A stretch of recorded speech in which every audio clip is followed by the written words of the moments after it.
Hello கைஸிங்க பாருங்கள், கோழி நாங்கள் தான் கோழி பண்ண வச்சுருக்கோம். கோழி பார்த்திங்கன்னா என்ன பண்ணுச்சு, முட்டை விட்டு உடச்சி வச்சுச்சு. தாத்தா எடுத்துகிட்டு வந்தார். முட்டையை உடச்சி ஊற்றி அதில் கொஞ்சம் பார்த்திங்கன்னா கரம் மசாலா உப்பெல்லாம் போட்டுட்டேன். அடுப்பு நல்லா காஞ்சிட்டு இருந்துச்சு. தண்ணி எடுத்து ஊற்றலாம். அதனால் நம்ம எடுத்து செம்ம சூடாக இருந்தது.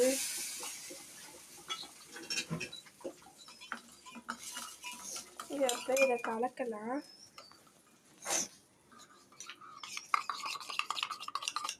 இது நாட்டுக்கோழி முட்டை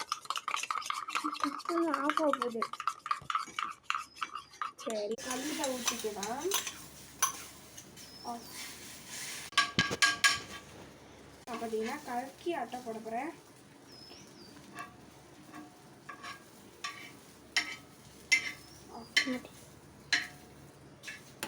அதை அதுலேருந்து சர்வ் பண்ணி